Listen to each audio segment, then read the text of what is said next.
नमो बुधाय जय भीम। मैं आपके सामने भीम आर्मी आजाद समाज पार्टी से संबंधित एक बहुत ही बड़ी खबर लेकर आया। जब से भीम आर्मी में चीफ के सांसद बने, चाहने वालों की संख्या बढ़ती जा रही है।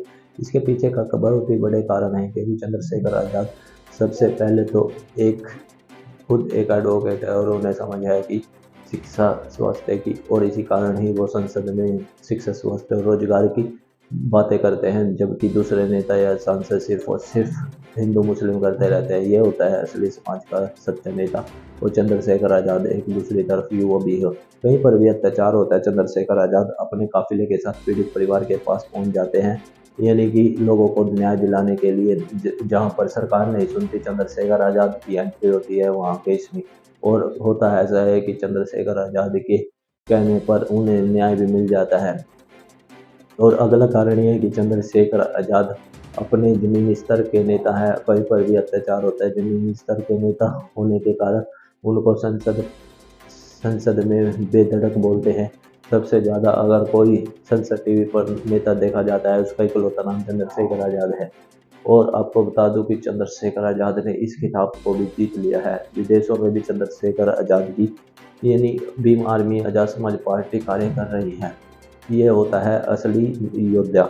इसी बीच चंद्रशेखर आजाद कानपुर मैदान तालग्राम रोड जिलापुर कन्नौज उत्तर प्रदेश में पहुंचे थे, वहां पर महारैली करने, और वहां पर समुद्री महारैली हुई। आप भी देखे वीडियो जिसमें चंद्रशेखर आजाद ने युवाओं को दिया बहुत ही बड़ा संदेश कि हमें अपनी सरकार बनानी है 2027 में उत्तर प्रदेश में।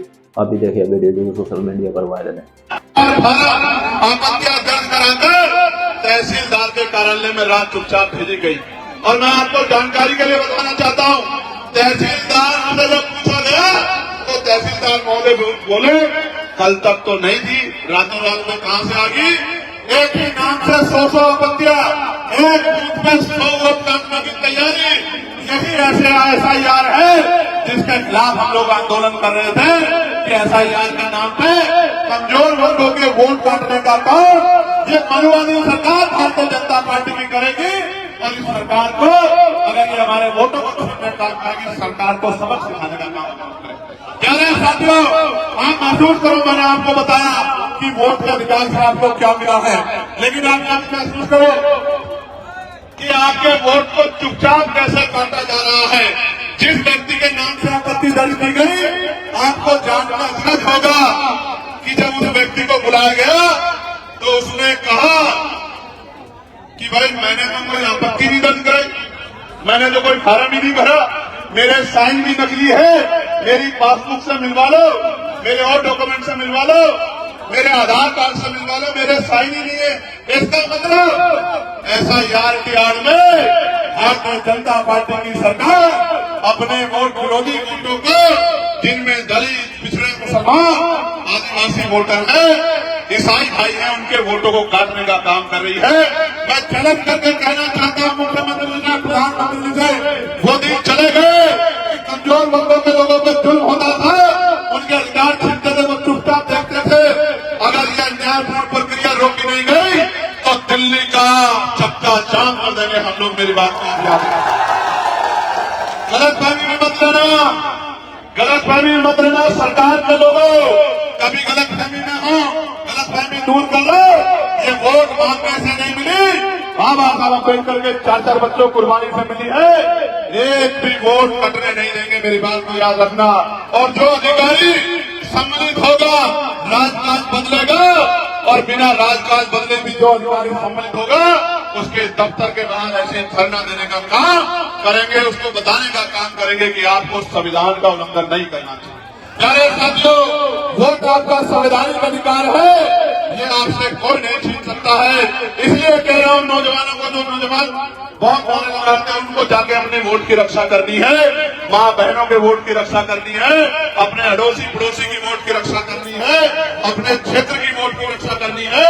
अगर वोट की रक्षा नहीं करोगे तो चुनाव वाले दिन जिस दिन वोट पड़ेंगे, वोट डालने जाओगे और आप पे वोट ही नहीं होगा, तो कैसे चंद्रशेखर को, आजाद समाज पार्टी को, कैसे भीम आर्मी को, कैसे गरीबों, मजदूरों, दलितों, पिछड़ों, मुसलमानों, आदिवासियों को कैसे ताकत दोगे? कैसे अपनी गरीबी, बेबसी, लाचारी, बीमारी और तमाम तरह की जो टैक्सेज आपके ऊपर थोपे गए इनको कैसे खत्म करोगे, कैसे अपनी बच्चियों की रक्षा करोगे, कैसे अपने बच्चों की रक्षा करोगे, कैसे अपनी जमीनों की रक्षा करोगे, कैसे अपने हक अधिकारों की रक्षा करोगे। क्योंकि 5 साल में एक ही बार मौका मिलता है जब अपने ऊपर हुए जुल्मों का हिसाब करने के लिए आपको बटन दबाना होता है। अगर बटन दबाओगे कोई और तो वही मिलेगा जो मिलता आया है, और बटन दबाओगे आजाद समाज पार्टी का तो क्या मिलेगा पता है, नहीं पता है? मैं बताता हूं क्या मिलेगा। 2000 रुपए नहीं मिलेंगे, 5 किलो राशन नहीं मिलेगा, मैं गारंटी से कह रहा हूं। सुनना एक बार, 5 किलो राशन नहीं मिलेगा, 2000 रुपए नहीं मिलेंगे, लेकिन आपके बच्चों को सरकारी स्कूलों में वो एजुकेशन मिलेगी जो प्राइवेट स्कूल 20,000 रुपए महीने की फीस लेकर भी नहीं दे पाएगा। मेरी बात में याद है। और ये प्राइमरी स्कूलों से शुरू होगा। बुनियाद मजबूत करेंगे, ऐसी शिक्षा व्यवस्था लागू करेंगे कि बड़े बड़े धन्ना सेठ भी सरकारी स्कूलों में अपने बच्चों का एडमिशन कराते फिरेंगे। मेरी बात को आप याद रखें। प्यारे साथियों, एजुकेशन सिस्टम अच्छा करेंगे और इतना मजबूत बनाएंगे आपकी आने वाली नस्लों को। और जो आज आपकी नस्लें हैं कि वो 2000 रुपए नहीं मांगेगी, वो 50,000 रुपए का रोजगार करके आपके आंसू पूछने का काम करेगी, आपके गरीबों को ठगने का काम करेगी, आपके सपने पूरा करने का काम करेगी। प्यारे साथियों, क्या बदलेगा बटन दबाने से?